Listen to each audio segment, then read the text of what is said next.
సమస్త శరీరాత్మలకు దేవుడై అందర్నీ సంరక్షిస్తున్న మన గొప్ప దేవాది దేవునికి స్తుతులు చెల్లిస్తూ మీ అందరికీ నా శుభములు. ఈ రోజు మన వాక్య ధ్యానం యోహాను సువార్త 1వ అధ్యాయం 15-16 వచనాల వరకు. 15వ వచనాన్ని చూస్తే, యోహాను ఆయనను గురించి సాక్ష్యం ఇచ్చుచు, నా వెనుక వచ్చువాడు నాకంటే ప్రముఖుడు కనుక ఆయన నాకంటే మొదటివాడాయననియు నేను చెప్పిన వాడు ఈయనే అనియు ఎలుగెత్తి చెప్పెను. 16వ వచనంలో ఆయన పరిపూర్ణతలో నుండి మనమందరము కృప వెంబడి కృపను పొందితిమి అని చదువుతాం. అయితే ఈ రెండు వచనాలను కొంచెం డీప్ గా మనం ధ్యానం చేయగలిగితే మనకు చాలా సంగతులు అర్థమవుతాయి. 15వ వచనంలో బాప్తిస్మిచ్చే యోహాను తను తానెంతో తగ్గించుకుని యేసుప్రభు వారి ఘనమైన నామాన్ని హెచ్చిస్తూ ఉన్నాడు. ప్రజల దృష్టిని యేసుప్రభు మీదకి మళ్లిస్తున్నాడు. అసలు ఎందుకు ప్రజల దృష్టి యేసుప్రభు మీదకి మళ్లాలి? యోహాను మీద నుంచి యేసుప్రభు మీదకి ఎందుకు మళ్లించాలి యోహాను అని ఆలోచిస్తే, 400 సంవత్సరాల పాటు దేవుని యొక్క మాటను వినని ప్రజలు సడన్ గా ఒక రోజు జకర్యా తన క్రమము ప్రకారం దేవాలయంలో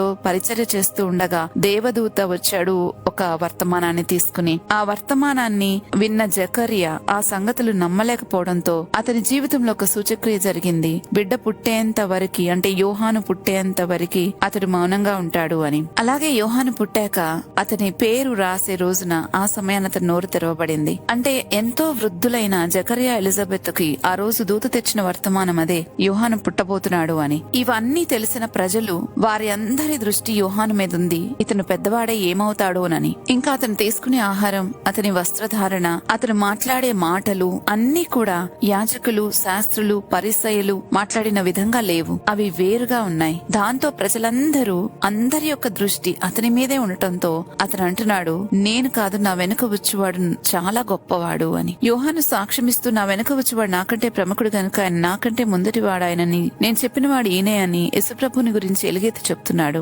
ఇంకా యోహాను ఏం చెప్పాడో మనం చూస్తే కనుక మిగతా సువార్తల్లో మనకు అర్థమవుతుంది. కాబట్టి యోహాను చెప్పిన ప్రధాన విషయాన్ని ఒక్కసారి మనం గమనిద్దాం. యోహాను బాప్తిస్మిచ్చే యోహాను గురించి మనం మాట్లాడుకుంటున్నాం కదా. బాప్తిస్మిచ్చే యోహాను చెప్తున్నాడు, నేను వెలుగు కాదు, ఆ వెలుగుకు సాక్షిని అని. నేను క్రీస్తుని కాదు, ఆయనకు మార్గం సిద్ధం చేసేవాడిని అని. నేను నీటిలో బాప్తిస్మిస్తున్నాను కానీ ఆయన అయితే పరిశుద్ధాత్మలోను అగ్నితోనూ బాప్తిస్మిస్తారు అని. లోక పాపములను మోసుకుని పోయే దేవుని గొర్రెపిల్ల యేసుప్రభువే అని అక్కడున్న ప్రజలందరికీ చెప్తున్నాడు. మారు మనసుని గురించి, దేవుని రాజ్యాన్ని గురించి ప్రకటిస్తున్నాడు. పాపక్షమాపణ పొందుకోమని చెప్తా ఉన్నాడు. నీటిలో బాప్తిస్మిస్తూ ఉన్నాడు. ఇవన్నీ యేసుప్రభుని గురించి వివరిస్తా ఉన్నాడు అక్కడున్న జనులందరికీ కూడా. యోహాను తన జీవిత కాలం అంతా ఒకటే పనిచేశాడు, ప్రజల చూపును తన మీద నుండి యేసుక్రీస్తు మీదకు తిప్పడం. మరి నిజమైన సేవకుడు తనను తాను హెచ్చించుకోడు కదా, క్రీస్తు ప్రభువునే హెచ్చిస్తాడు. నిజమైన సేవకుడు చేయవలసిన పని అందరినీ క్రీస్తు దగ్గరకు తీసుకురాగలగటం,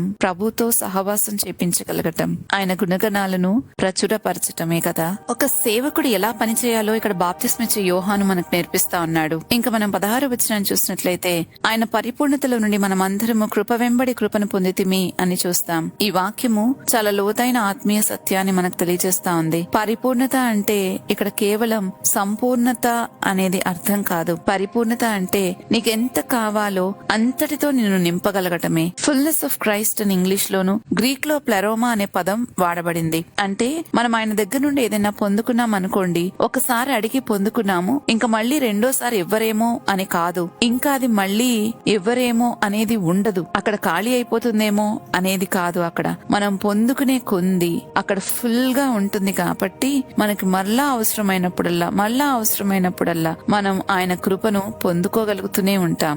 ఎన్నిసార్లైనా మనం పొందుకోవచ్చు. ఆయన జీవము అంత సమృద్ధిగా ఉంటుంది. ఆయన కూడా మనకు అదే ప్రామిస్ చేశాడు కదా, సమృద్ధి అయిన జీవాన్ని ఇస్తానని. ఆయన ఎంత పరిపూర్ణ దేవుడుగా ఉన్నాడో ఆయన పరిపూర్ణ మానవుడుగా కూడా ఈ లోకంలో అంతే జీవించారు. అందుకే ఆయన మన బలహీనతలను సంపూర్ణంగా అర్థం చేసుకోగలరు. హెబ్రీయులకు రాసిన పత్రిక 4వ అధ్యాయం 15వ వచనంలో మనం చూస్తాం, ఆయన మన బలహీనతల యందు సహనుభవం లేనివాడు కాడు అని. సమస్త విషయములలో మనవలే శోధింపబడినను పాపం లేనివాడాయను అని మనం అక్కడ వాక్యాన్ని చదువుతాం. అంటే మనం ఎదుర్కొనే ప్రతి పరిస్థితి అంతటి గుండా ఆయన వెళ్లారు. అన్ని ఎక్స్పీరియన్సెస్ ఆయన చూశారు. కానీ అయినప్పటికీ కూడా పాపం లేకుండా జీవించగలిగారు. అందుకే ఆయన కేవలం ఉపదేశించేవాడు మాత్రమే కాదు, మనల్ని ఎలాంటి పరిస్థితుల నుంచినైనా బయటికి తీసుకురాగలిగిన గొప్ప రక్షకుడు.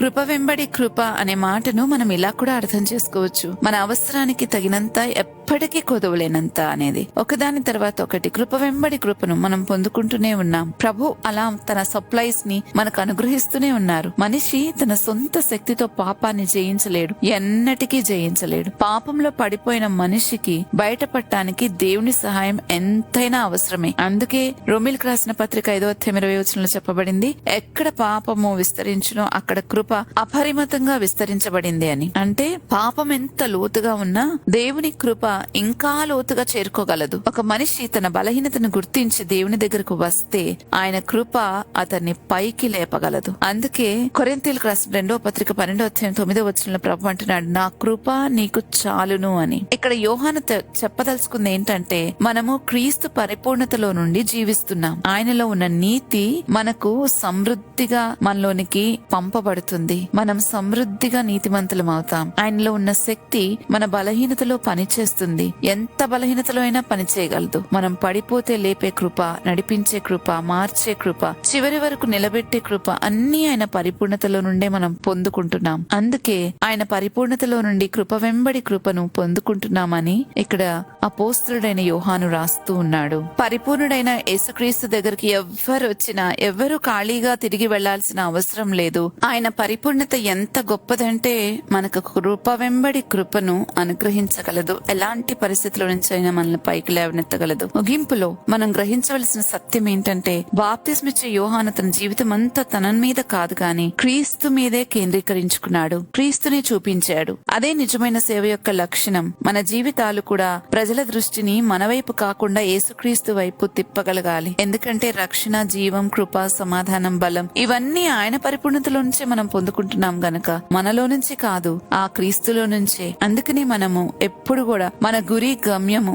యేసుక్రీస్తు మీదే ఉండాలి. ఇంక 16వ వచనం అయితే మనకు ఒక గొప్ప నిరీక్షణ ఇస్తుంది. మన బలహీనతల కన్నా ఆయన కృప గొప్పదని తెలియజేస్తుంది. మన పాపాల కన్నా ఆయన క్షమాపణ లోతైనది. మన అవసరాల కన్నా ఆయన పరిపూర్ణత అపారమైనది. మనం అలసిపోయినప్పుడు ఆయన గొప్ప కృప ఆదరిస్తుంది. పడిపోయినప్పుడు లేపే కృప, ఆయనను వెంబడించలేనప్పుడు మనల్ని బలపరిచి తిరిగి వెంబడింపచేసే కృప, చివరి వరకు మనల్ని నిలబెట్టే కృప, ఇవన్నీ క్రీస్తు పరిపూర్ణతలో నుండే మనకు ప్రవహిస్తా ఉన్నాయి. కాబట్టి మనుషులపై కాదు, పరిపూర్ణుడైన క్రీస్తు పైనే మన గురి నిలుపుకుందాం. ఆయన దగ్గరకు వచ్చిన వాడు ఎన్నడూ నిరాశపడడు, ఖాళీగా తిరిగి వెళ్ళడు. ఎందుకంటే ఆయనలో ఏ కొదువ లేదు, ఆయన దగ్గర ఏ కొదువ లేదు. ఆయన కృపకు అంతమూ లేదు. ఆకాశం అంటే కృప, ఆయన కృప నిరంతరం ఉండును అని 136వ కీర్తనలో మనం చూసినట్లయితే ప్రతి వచనంలోనూ చూస్తాం, ఆయన కృప నిరంతరం ఉండును అని. ఆ పరిపూర్ణుడైన ప్రభు మనందరినీ తన కృపలో నడిపించి కృప వెంబడి కృపను అనుభవించే జీవితము మనందరికీ అనుగ్రహించును గాక. ఆమెన్. ప్రార్థన చేసుకుందామా?